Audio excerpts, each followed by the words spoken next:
everyone to Reality Suits. I'm attorney Mary Rose, licensed attorney and reality television lover. I'm joined today by Jenna, the co-founder of the campaign that's gaining great momentum on social media called Roses for Everybody.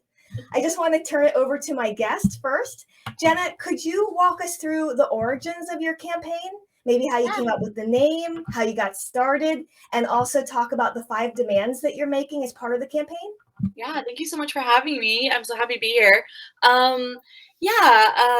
We are Roses for Everybody. We are a campaign that is demanding that the Bachelor franchise start including fat bodies and fat people in their contestant pool of hopeful singles.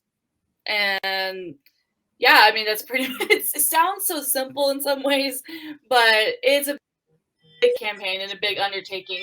Very multifaceted campaign that includes a change.org petition that has 5 demands. We'll get into that in a second. But yeah, we believe that fat people exist. Fat people are beautiful. Fat people deserve opportunities to find love on television, no less. And they also deserve equitable storylines that are not just punchlines or trauma.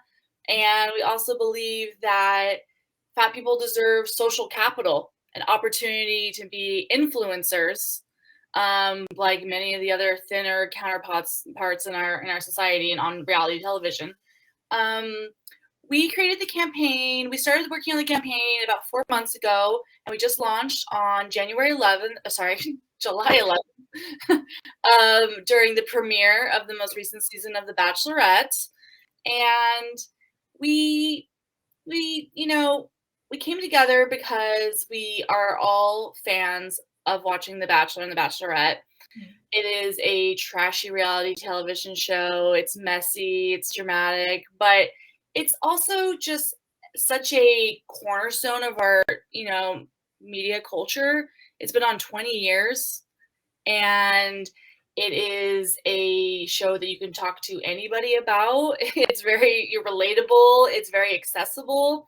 And we were just a group of passionate Bachelor fans who are in larger bodies who want to see ourselves represented on the television show.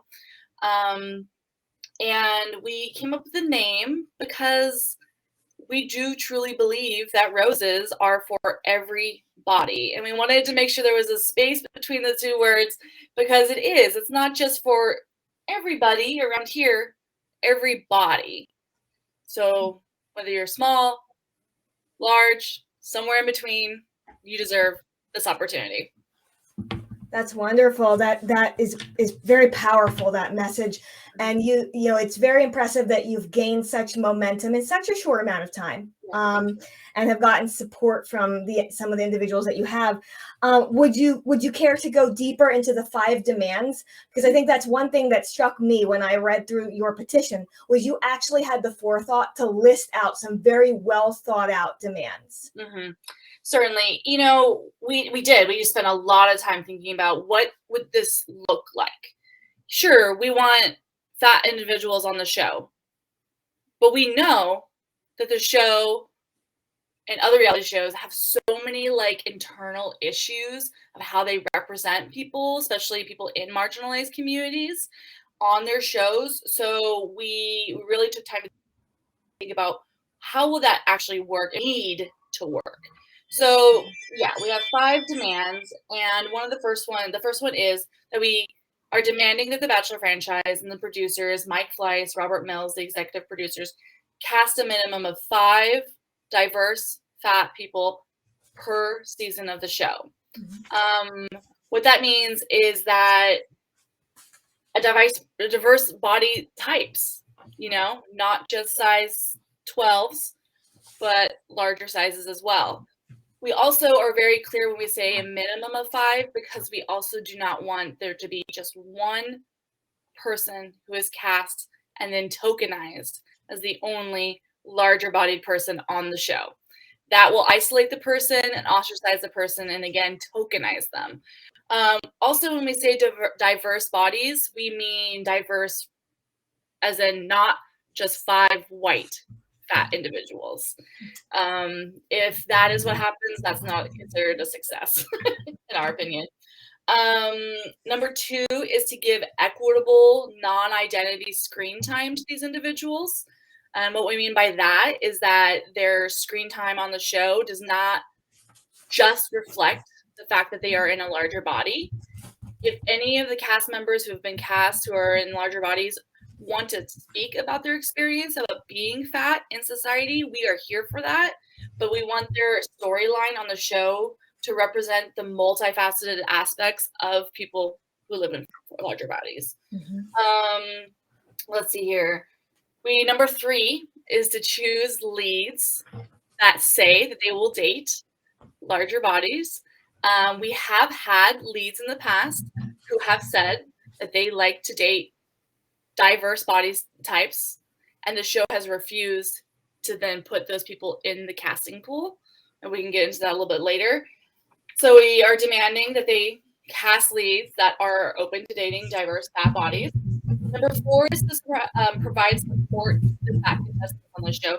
This is one of the most important ones, in our opinion, because what that means is providing mental health resources, being supportive to them on staff, not allowing there to be any anti-fat bias from other cast members or other crew. But it also means providing wardrobe options that are inclusive. And if you watch The Bachelor or Bachelorette at all, you'll know sometimes they have these like group dates where there is a rack of clothing and they all have to rush to it. And if there aren't sizes that are available for the larger bodied people, that would be exclusive or exclusionary. And we believe that the show knows the sizes and heights of every person that casts on the show. So it's absolutely possible for them to provide inclusive sizing. And then our last demand is also important, but something that we think people would have overlooked, and that is that the show needs to hire fat staff. They need to have producers and crew and executives that are in larger bodies so that there is a well-rounded experience for the people who are on the show because they're supported by other people. And that there's people in the decision-making spaces that are not being anti-fat. You know, we need to have that representation behind the camera as well as in front of the camera. And we feel like that's really important because also, as we might get into, there is discrimination in the industry towards people who are in larger bodies. So yes, and I think I'd like to follow up on a couple points that you raised. And I think that number one, that most recent comment that you astutely picked up on is that, you know, one of the things that struck me as an attorney, and I have worked in cases that have involved anti-discrimination, there are certain classes of individuals who are considered protected classes under the law. And then with you know, diverse body type, this is an area where there needs to be more research, more exploration, because although it is not technically, quote, illegal to decline or refuse to cast individuals from diverse body types, it is certainly, I would submit, a form of prejudice, discrimination based on misconceptions and stereotypes. Yeah. And it's certainly an area that needs greater attention, which I think is wonderful that your campaign is drawing light to this area. Secondly, you raised how, you know, there's these group dates where the contestants run to this rack of clothing, and you know, there needs to be a fuller range of, you know, diverse options for diverse body types. And I think that may entail the network, the show, working with a greater range of vendors. So I know, like on one of the dates, the group dates, I don't remember exactly which season, but I believe that the girls went to the Revolve store, or I think Revolve is heavily involved. And this Revolve has great clothes. I personally think they're very stylish. I like them. Wonderful brand. But I'm not sure. I would have to research whether or not they offer sizings that are fully diverse. And ABC, the network, may need to do some research and hopefully expand what vendors that they work with. Absolutely.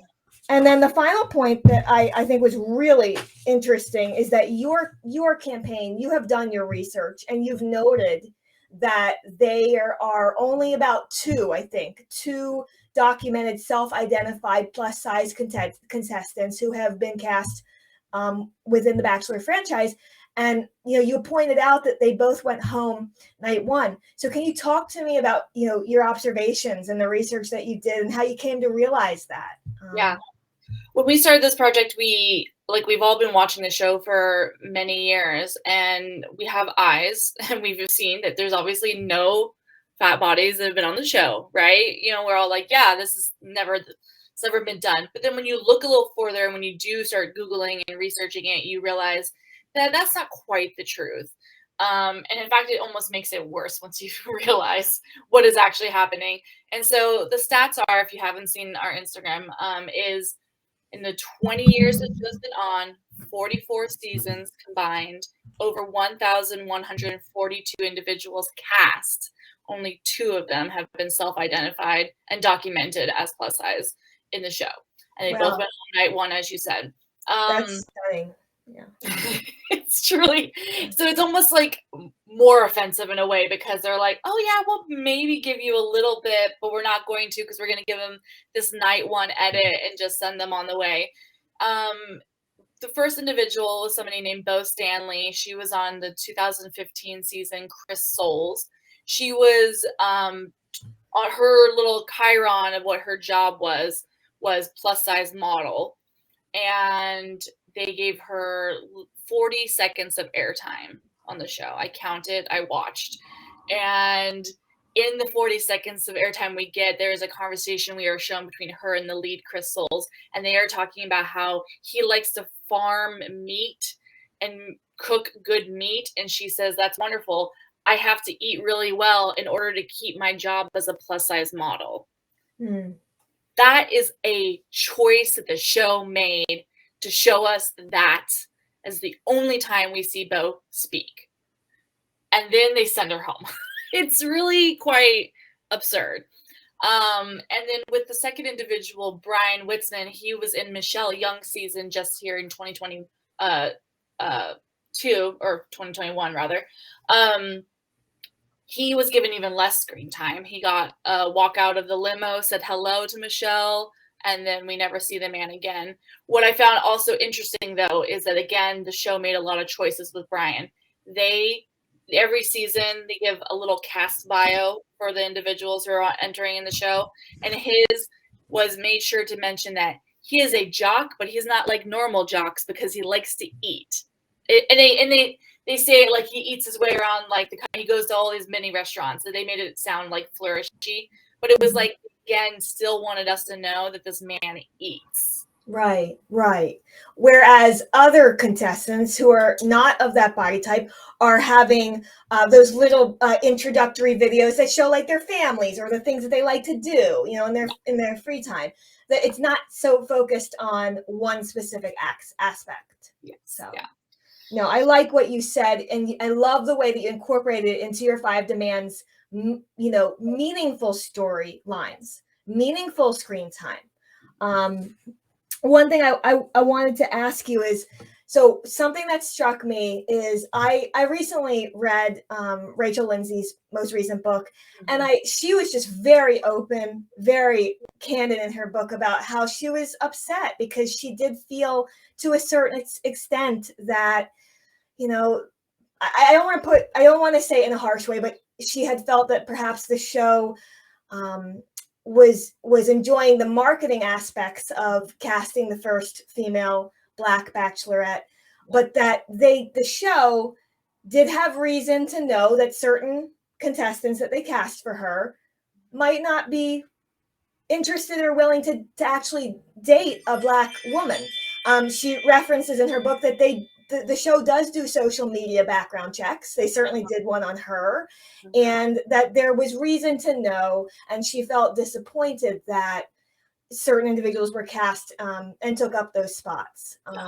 So it's almost like, do you feel that in some respects, when the show has in the sparing instances cast an individual of a more diverse body type, they're there to kind of serve a role, serve a purpose, and then maybe be discarded? And I don't want to be too harsh, but I just wanted you to be able to. It is the reality of it, for sure. They have done that with minorities, people of color, for seasons and seasons. They have gotten better at it because of trailblazers like Rachel Lindsay and Tayshia Adams and Michelle Young and Matt James. Each time they've made these individuals leads, the show has messed up, but it has continued to they have made some strides due to social pressure from the fan base. So we believe that while like those experiences of those larger individuals I talked about were not ideal in any regard, we are hoping that it does help eventually push the needle forward with like our thoughtful demands and pressure from the fan base to not tokenize these individuals in the future. And the show, and we really didn't talk about this before, but the show, what's extra frustrating with the show is that while they have excluded, because even though those two people were there, I still believe fat bodies have been excluded from the show. Even though they've also excluded fat people, they have also intentionally, time after time, have made a traumatic storyline out of once being fat or having issues with their body. And we at Roses for Everybody have absolutely no problems with any of the individuals who ever talked about their journey with their bodies on television. That is their journeys, and we have we're not in a position to judge that. But we're judging the show. They have shown us people talking about, oh, I used to be larger, I've lost weight, now I'm worthy of love. So you add in an extra layer of stereotyping, harmful narratives, and it's just very frustrating. So we really do hope to make this a better, environment. And I think, Rachel Lindsay talked about that a lot in her book too, and she's talked about in other interviews. She talked about how she noticed that this is a show that not a lot of Black individuals apply to be on, because when you watch the show prior to her, you would never see any Black individuals going far in the show, right? And now that that's changed a little bit more, there are more people applying for the show. And we would think the same thing with fat individuals. You've never seen it on the show, so why would you apply for it? Interesting. And that would be an interesting statistic, I think, for your campaign to dig further into. Is there are people who have applied, of course. Yeah. Okay. But yeah. maybe not cast though. Yeah. So that's interesting. And I think one of the things that you had raised briefly was that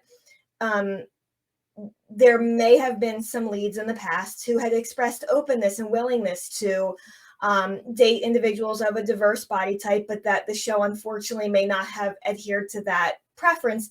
And you don't need to go into any names or anything like that, but if you wanted to share more about that, that's an interesting topic. So yeah, I mean, we did talk about it publicly on our campaign. So it is both Matt James and Katie Thurston. They're both within the last couple of years of leads.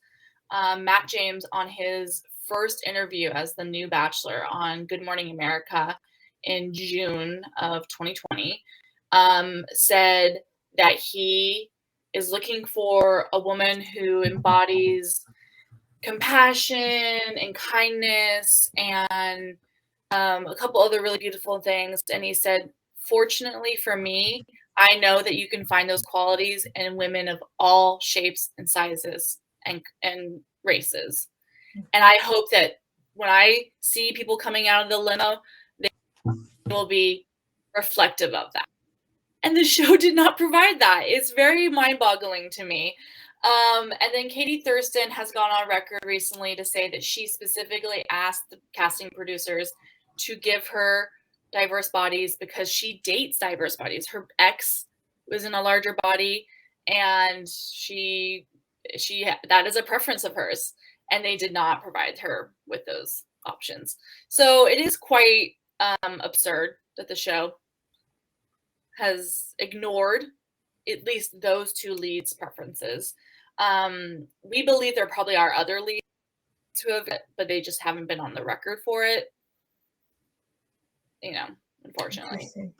Yeah. And Matt James, I think I'm certainly not going to put words in his mouth, but just from certain snippets of things that he has alluded to in certain interviews, it seems that he almost may feel as well that he was cast to play a certain role and to serve a certain purpose for the franchise, but that, his as you referenced, his wishes in actually having a journey towards finding meaningful connection, meaningful love, were not always necessarily honored. So No, certainly not.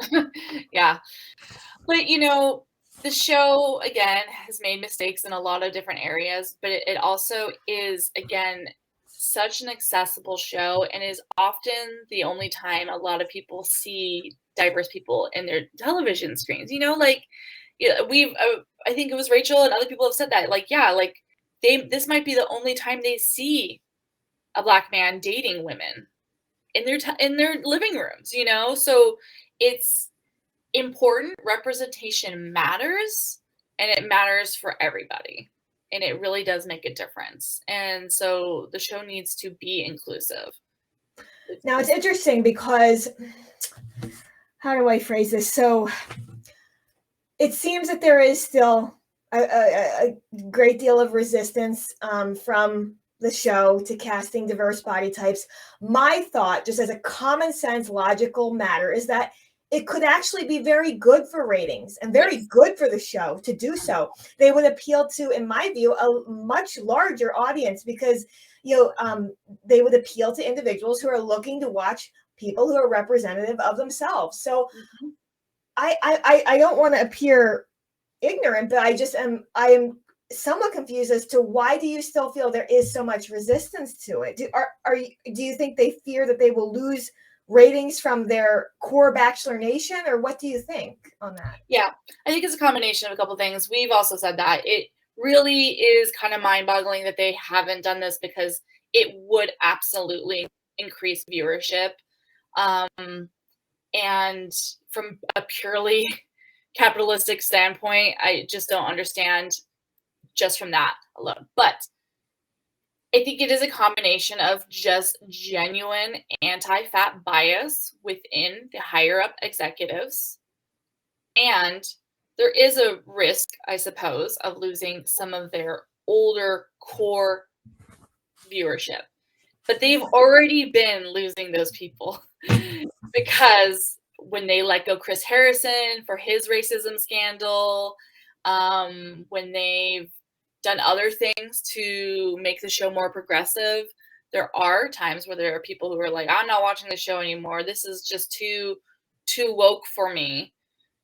So they need to realize that like network television is changing and streaming is where it's at. And a lot of other networks are on streaming and they have a diverse audience that wants to see their shows more diverse. And while we can also get into the topic about how a lot of other dating reality shows are still lacking in the body diversity area, other dating reality shows are way more inclusive of different people of different races, backgrounds, jobs, and they are popular because that is what the audience is. Yes. So to me, it is, they are holding this death grip to this certain demographic that is already leaving and not their bread and butter per se. I mean, I guess network television ratings is their bread and butter, but they need to move forward because they are in general losing ratings every season, no matter what is happening. And I do think that casting a diverse body would help. It would bring ratings in 100%. Right. As a campaign, is it frustrating that there may be a number of very influential Bachelor alums who may in their hearts feel that your campaign is incredibly important, that may want to publicly speak out, but they can't because maybe they're a podcast host for a Bachelor Nation podcast, or they just feel like they cannot do it because of certain contractual or business reasons? Has that been frustrating for you? It has been 100%. There are people we know that we believe would absolutely be behind this project based on commentary they've made over the years, and they are not promoting the campaign, and it is because they are close to the franchise. And that's frustrating. It's almost more worrisome than the other individuals who just don't want to support it because they themselves carry around a lot of anti-fat bias, and don't want to, who want their platform to be all about them working out and fabletics or whatever, and not have any of that kind of discourse. But yeah, it's upsetting to know that the show has such a grip on people's financial, and they can affect them in that way. It's extra sad too, because in 2020 there was the Bachelor Diversity campaign that was really instrumental in having the show have better equality, and casting Matt James and everything that was involved with that. And a lot of individuals really came out for that and supported it wholeheartedly. And that was important. And that's one of the things that inspired us to do this campaign, is we know that noise from the fan base and from the alum can really make a difference. So we would really love it if more people stood behind us, because it's important and it is the right thing to do. And I think, and we believe that if more of these more popular, big platformed alum would do it, they would not get in trouble. When you work together as a team and everyone comes together and makes a stand, they can't single people out and fire a podcast host. That's an interesting point. That's an interesting point that you're making, because speaking out about just an issue that is to not discriminate, to it really shouldn't be something that would violate a contract, because they don't need to take a stand to disparage the franchise. They can make a stand to say, let's move forward in this direction. They can certainly reframe it to be a positive statement as opposed to a negative. Do you know what I'm saying? Because a lot more about the contract stuff. I mean, yeah, is that really a violation for most contracts? I mean, I imagine there are really specific ones with The Bachelor. I mean, there could be, and this is not legal advice.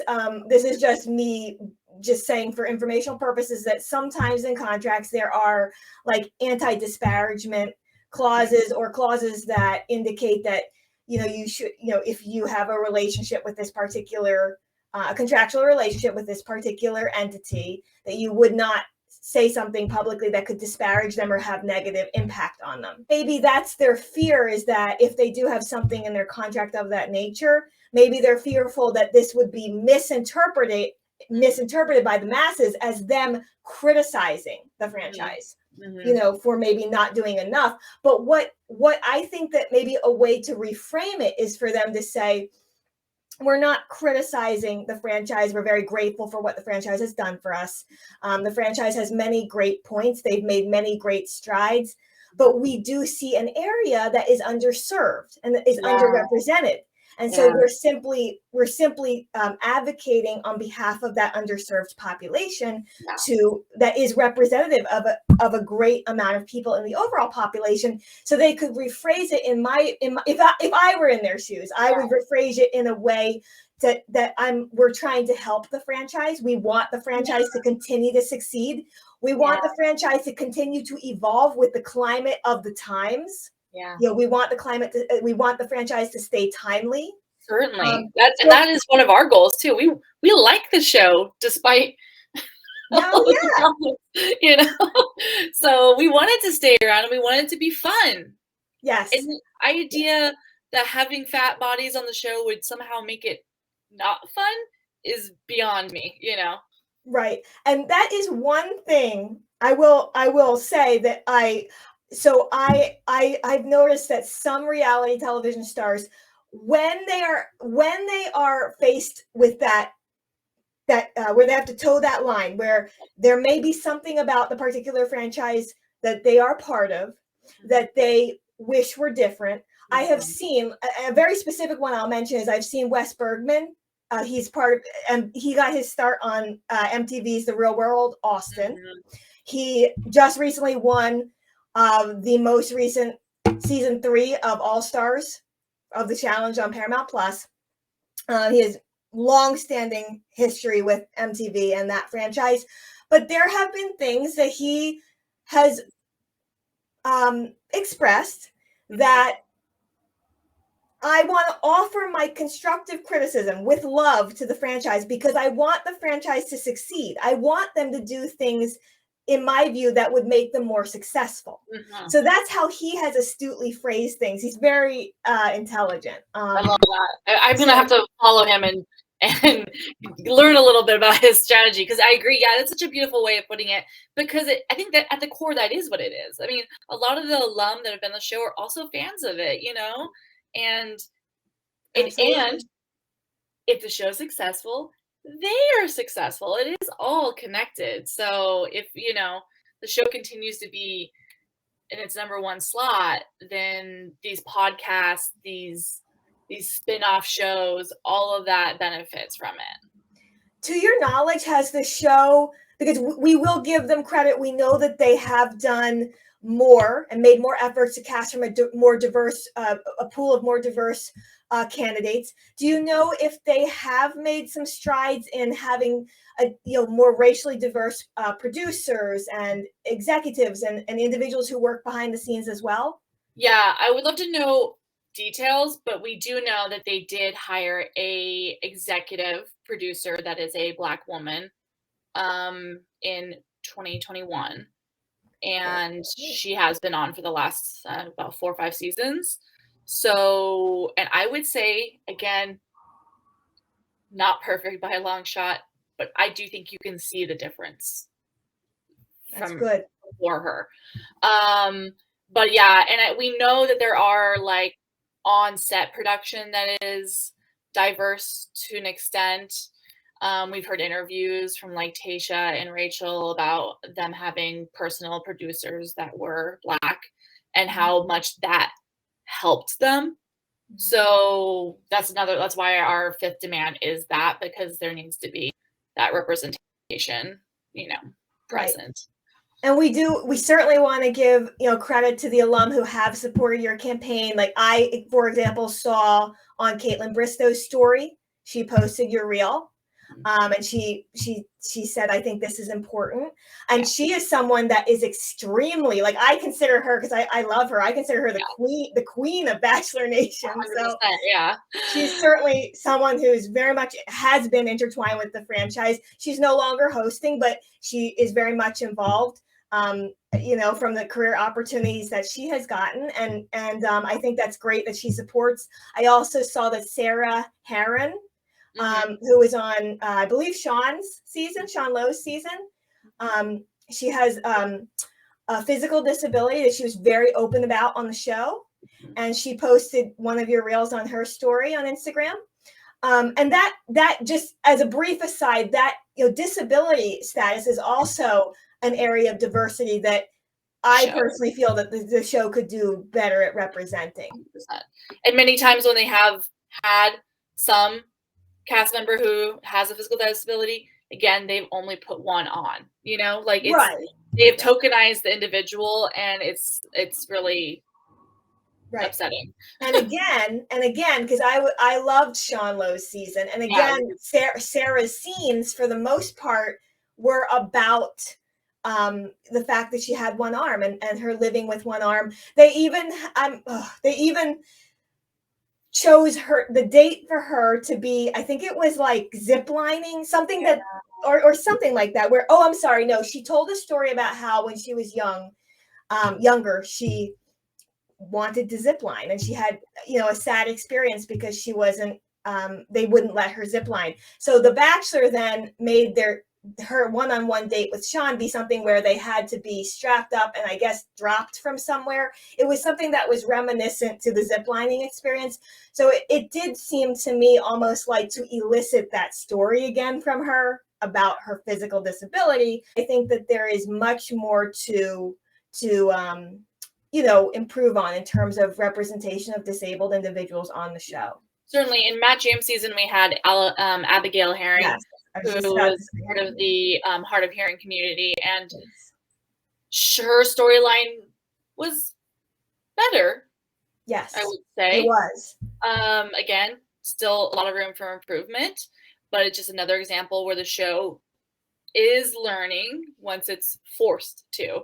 So we really are aware that when we are successful as a campaign, because we believe we will be, the first couple of iterations will probably not be great.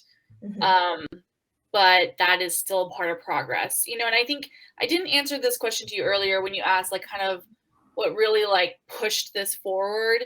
And I wanted to mention this is something that I think is just important. We've watched the show for a long time. I co-host a podcast with a friend about the franchise. We recap it.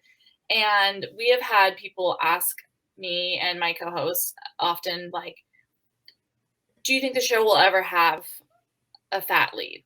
And I would always say no, I don't think so, because look at the track record, right? Mhm. And then my next thought would often be, I would say, I'm not sure I want it, because it will be hard to watch. They will tokenize this person.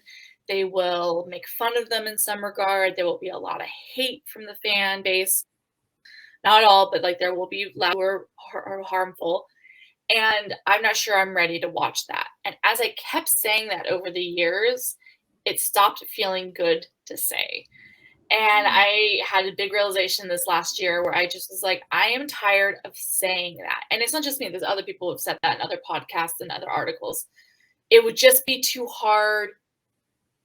And I got tired of saying that, because that's just not what we're supposed to. Just because it's hard, we're just going to not do it. Just because it would be a little messy, we're not going to do it. And that's what we really believe in our campaign, is like, it's going to be messy. We are experiencing the messiness as it is right now, as we try to get our campaign to get at a higher level, but it's worth it. And that's very inspirational. Like, it's just the right thing to do. That's very inspirational. I love what you said about it doesn't have to be perfect the first time around. It's going to be messy. It reminds me of what Michael J. Fox has said. One of his famous quotes is, a creative mess is better than idle tidiness. So it's better to go out and continue to create, continue to make change. It's not going to be perfect, but it's better than standing still. And that's 100%. Very inspirational. And I love what you said about Abigail, because one thing that I will say that I really think the franchise did really well with is that when she went on Paradise, her storyline was not regards to her disability at all. So I think she got a very good edit, a very good shake there, and I think she's a very inspirational person as well. So certainly. So one of the things that I've noticed is that on one of the reality franchises that I really like, which is The Challenge. It started out as being like the Real World Road Rules Challenge. That was the origin. They cast individuals who were from the real world or from Road Rules to go head to head in this challenge competition.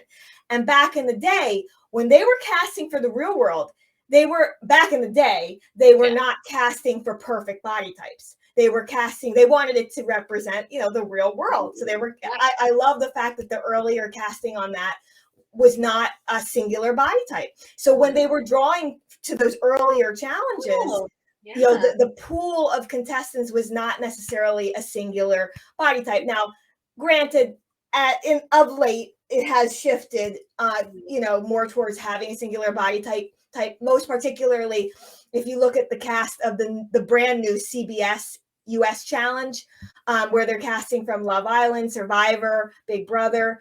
They really are casting, it seems like, for a specific image. However, one thing that is important to note is that Paramount Plus has launched All Stars, which is it's meant to cater to the nostalgic era of individuals of my generation who used to watch the old school Real World and the old school Road Rules Real World challenges, where it was just people who were somewhat messy, who were not trying to be perfect. Social media didn't exist to the extent that it does today, so they didn't have to be necessarily so careful of their every word, of their every thought. How the golden age, truly, I believe, in reality TV. Yeah. So what's noteworthy is that their All Stars franchise, which is tapping into that nostalgia, has been incredibly successful.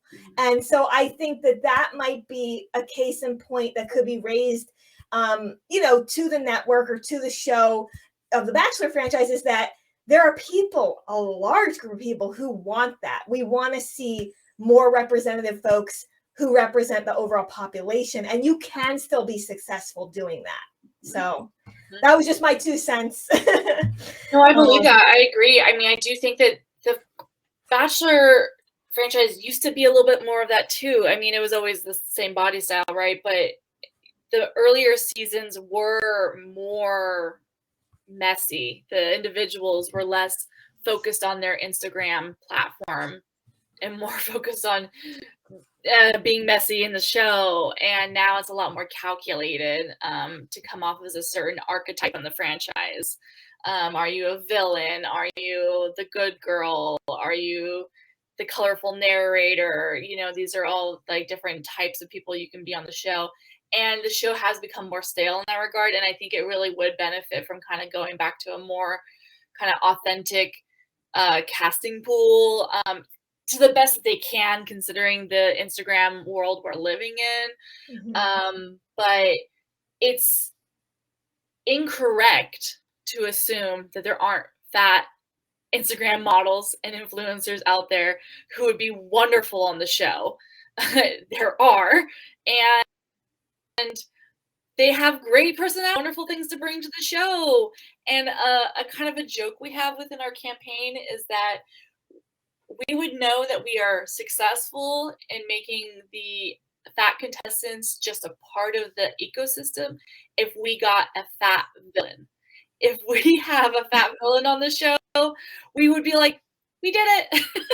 Because then that would be like an example of them just basing their edit on the fact that they happen to be kind of a dirtbag, right? Like, there's this conception that as a fat individual, you have to be this happy-go-lucky, really warm, welcoming individual, because if you are the opposite of that, then you're going to get even more oppression and more ostracization. You know, that is still a stereotype. Like, I have to be this happy, funny sidekick, and I can't be a fully fledged individual who has flaws, who has, you know, things that I've done that's wrong, that I will do that is wrong, that I will also do things that are great, and that I will win and be successful. All of those things can be true. So to just assume that we are too fragile and not messy or dramatic is doing a disservice to the community. Yes. And I like the fact that you brought up that stereotype that you've had to face and encounter and overcome, and have people really get to know you for you. I also think you had said to me the other day, we drafted our petition description so that people would know that we're not just an angry group of people. Because have you had that stereotype as well, where you're just angry individuals? Angry and just like that we are, I don't know, this just like, an anger from being so wronged. And it's like, we are angry at our oppression, but we also are like thriving and flourishing, and our lives are not, we're affected by not being able to have certain modes of transportation that are available to us, or fashion that we can just buy off the rack on a store. Like, there's lots of things that make living in a larger body in America really hard to do, but that's not who we are, and I think that's really reductive to just assume that we're these poor individuals that have nothing going for themselves.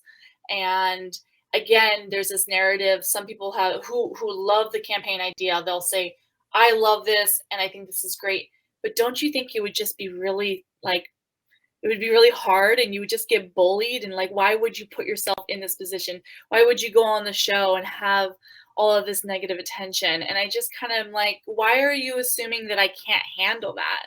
Like, I receive fat phobic remarks and experiences all day, every day, and I'm still here. Like, it's really reductive to just be like, oh, it would hurt you, so let's just not do that. Right. That has always confused me in this whole social media world, where the hate that people can now, with a click of a button, just to DM someone that they don't even know, they can spew such hate. And for me, I'm like, you know what? If you have an opinion about something, just you don't need to take that extra effort to go talk to someone and share that negative hatred. I don't understand why someone would take time out of their day to do that. That's just me, though. I I could agree. be, But here's the thing, even if that happens, why does that mean that I still don't deserve an opportunity? right. Absolutely. Because now you're like doubling down the Right. like hatred. You're telling me that I'm ugly or whatever, and then you're also telling me that I don't deserve an opportunity. It's just Right. like it's just continued insult after insult. And so I kind of the idea is a little bit of like, why would you do this? Why Mhm. not? Right. Truly answer to me why not. And if you can do that with a straight face, then we have a problem. I love that. I love that so much. Um, may I ask you, has your camp, because what I've seen is a lot of positive support. Have you had some negative feedback from some trolls online? Yeah, yeah. We get a handful of go on a treadmill. The show only Mm, casts hot people. Why are you doing this? mm. You know, Yeah, things I'm of so that sorry. nature. It's fine. I would say probably some of the harder comments to get is from individuals who are also in larger bodies who are Oh, saying, yeah, this is an interesting topic. They that are saying a couple different things. There's a lot of the like, this would be too painful. I would never want to do this, and that's fine. We respect. No one has to apply to be on the show, of course.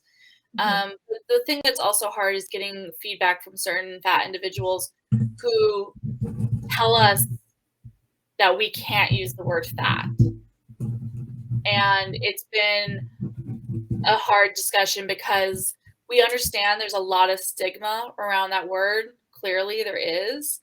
However, the fat liberation community has been working for decades to reclaim that word and to neutralize that word.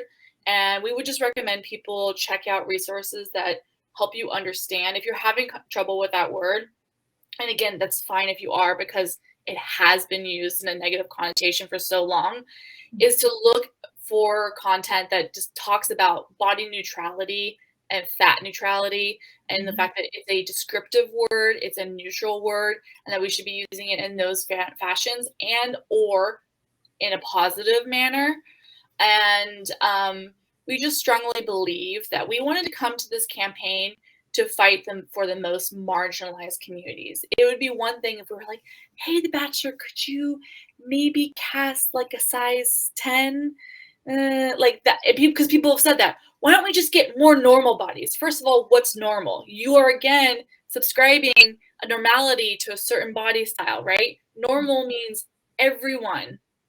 Why are we dignifying normality to certain people and not to others, right? But also, um, like, what was that? I get so passionate about this. Yeah, that's great. Yeah. But no, it's more of like if we're not fighting as a collective, we're not fighting for the more marginalized communities, which are people who are in size 24 and above, then we're not actually fighting for fat liberation. And that is what we are as a core. Yeah, we're talking about reality TV, but we are also trying to talk about fat liberation and how it benefits all of us. Liberation includes all of us. Anti-fat bias is tied to anti-blackness. It's all connected. And, you know, you can't fight for something if you cannot use the language. If you are unable to use the word fat in a neutral or positive way, then how can we count on you to help fight for us?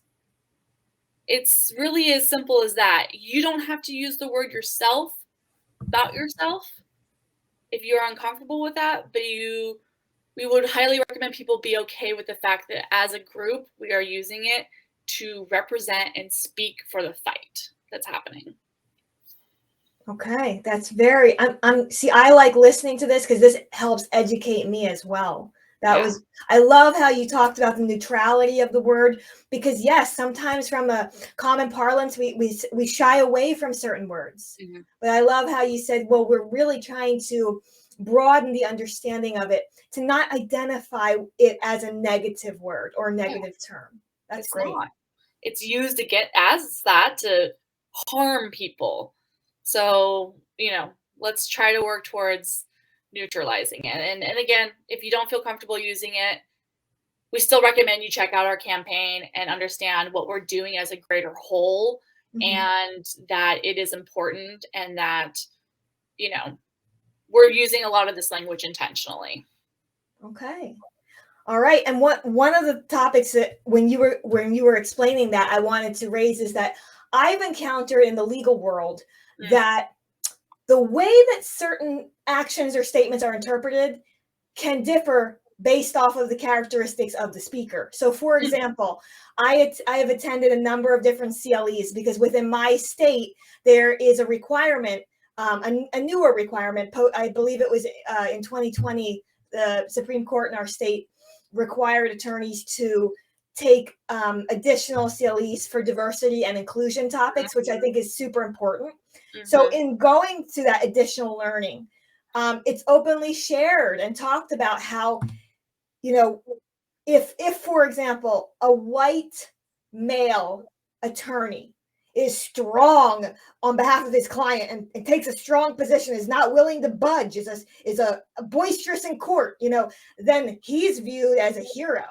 Okay. But then if a female minority, a female attorney from a minority background comes in and is very aggressively advocating for her client, is very strong, is not willing to compromise, that is then viewed as, oh, she's aggressive, she's so unreasonable, she's so angry. So the characteristics of the speaker, do change how things are interpreted.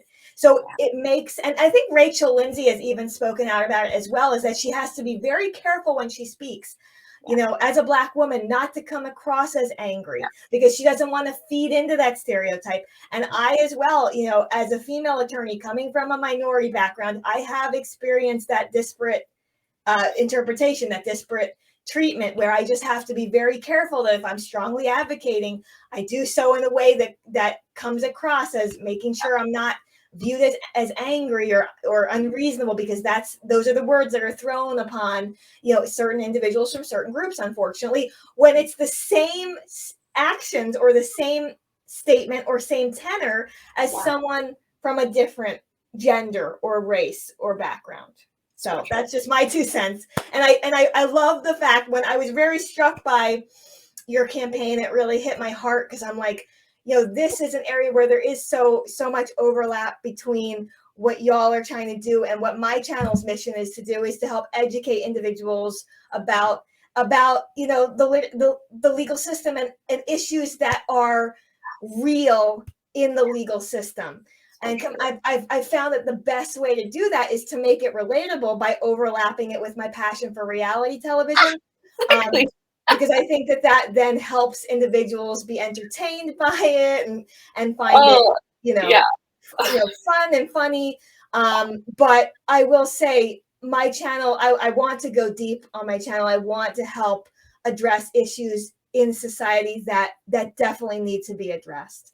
So true. I love that you do that. And when you reach out to us, we're like, yes, this is the perfect cross section of something serious, but also fun and lighthearted, right? It totally can mix together. And I do think that's a beautiful sentiment you just said, because I do believe that is what our campaign is trying to do in some ways too. Because it's like, we are fans of the show. We want to be here. We want to have fun and play in the space. And we are hoping that to many people, and we have seen it. It has helped people unpack things. It has people thinking critically, because they can relate to it. They can be like, oh, The Bachelor. Yeah, I understand that show. I think about that. Oh, you're right. There hasn't been any fat people on the show. Why is that? It is an accessible form of like activism. And I think there is so much to be done in the world of activism. And so maybe some people might think this is a frivolous aspect of it, but it clearly is not, because it's still deemed such a radical concept. We are still getting such pushback. Yeah. Because it's not happening. So I think it's a great thing for us to do, to try to do it within a space that can be fun and lighthearted, but talking about a serious thing. What I would like to see is I would love to see the franchise bring you on as a consultant, bring you on as someone to educate them. And I think that certainly would be conducive to the goals of your campaign and also bettering of the franchise. And I wonder if maybe you wanted to maybe give some credit to some of the individuals that have supported you. I know Ivan did, Ethan has. It's okay if you don't want to name names, but if you just wanted to give some credit, that's fine as well. So I mean, speaking of our wonderful queen, Rachel Lindsay, has shown support from the campaign. Chelsea Vaughn from Matt's season. Katie Thurston has been a loud and proud early supporter of the campaign. We're very grateful for that. Rodney Matthews from Michelle's season was also supportive. Ivan is such a huge. He's a great man, and he really does stand up for. He was pretty vocal during the Chris Harrison racism scandal, and Ivan has really put himself out there for what he believes in, and we think that's important. And then we've had some more, silent support from some people, but we still think it's important because what really works about these kinds of grassroots campaigns is that you just start a conversation. It just starts a conversation. We've heard on this one podcast that at the time had decided not to talk about our campaign officially with us, because they had some personal reasons. But then just naturally during the conversation they were having about the premiere of the season, they were just naturally talking about how all of these men look like Adonises. That's not fun. And then the conversation of the campaign came up naturally. And that is our goal, is that as people are dissecting the show and naturally being like, oh, why are we only seeing this? That now this campaign will be a talking point. And that's going to spread its seeds far and wide. And we really do believe it'll even go behind the scenes. Alum that isn't supporting us publicly at the moment might start having that conversation with other alum. And that's going to have a conversation with producers because they're all connected. Yeah. So to us, that is a success. And we're really grateful for the individuals who have supported us publicly. And there are way too many people to name off the top of my head who have shared our posts. And we are really grateful because we do know that it can put people at risk of getting negative feedback, and we just appreciate them. That's wonderful. And I saw on, I believe it was your stories where you thank Dave Neal for his support, right? I love Dave Neal. He's so funny. Isn't he so funny in his commentary? Yeah. Like, I cannot watch his videos with a straight face. He's so funny. He's a great example of like kind of what you're doing as well. Like, he does talk about serious things, but he does it with a sense of humor. And we really respect that. And he's a great example of somebody who's shown up as an ally, who has continued to talk about our campaign without being prompted. He's just cares about the mission. So yeah, if your listeners or viewers are not subscribed to Dave Neal, make sure you find your way to his channel. Yeah, I love how dedicated he is. He is literally like when he's been on vacation, he will literally come in live from his hotel room. Have you seen that? Yeah, I saw a video just the other day. He was like on the beach. It's like, Dave. But he's so dedicated, and I think that's been a great way that's helped him. His channels have blown up, so he's doing really well. So we want to give him credit where credit is due. So and I guess to round that out a little bit, there's been the Bachelor Nation commentary community is deep and wide, and there are many Bachelor podcasts that are not owned by the show, many independent podcasts, many independent gossip pages, and we've gotten a lot of support from a lot of them. And that's awesome. We could always use more, but it's very important just to thank the people who have supported us. Wonderful. And then just to end this interview, I wanted to give you an opportunity at the end to talk in depth about your petition and how the individuals who would like to support your campaign can do so. We'll link it below, and then you also have it on your link tree on your Instagram, I saw. So yes. Thank you. Thank you again so much for having us. I think, other than the obvious, please sign our petition. Please do. we need, numbers to prove that this is a worthy, cause for them to listen to. But honestly, sharing and engaging is the biggest thing that you can do as somebody who wants to support this. Share our posts, share it to your friends and family on your stories, but share it to content creators that you believe would love to talk about this. They do not have to be involved in the Bachelor franchise to still make a difference. In fact, we've seen that that's where a lot of our support has come from, is other content creators sharing it who are not directly related to the franchise. And to engage in the comment sections, because it does help the algorithm. Comment on it, tag people that you would like to see representing it, and, talking about what it means to you, because I think it's important for people to see that this is a positive thing and that it's doing something positive for your life. So that is something we would recommend and ask of people to do. That's amazing. And Jenna, I just want to give you some very strong credit where credit is due, because I believe you started that petition about 3 weeks ago. Is that right? And it already has over 7,500 signatures on it, which is amazing. Like thousands of signatures per week. The fact that you've been able to do that in such a short amount of time really speaks to your level of influence. And I really appreciate what you're doing with this campaign. And I want to thank you so much for being here today. Thank you. Thank you so much. All right, everyone, if you like this video, please hit the thumbs up and subscribe to our channel, and also sign the petition, which we will link below.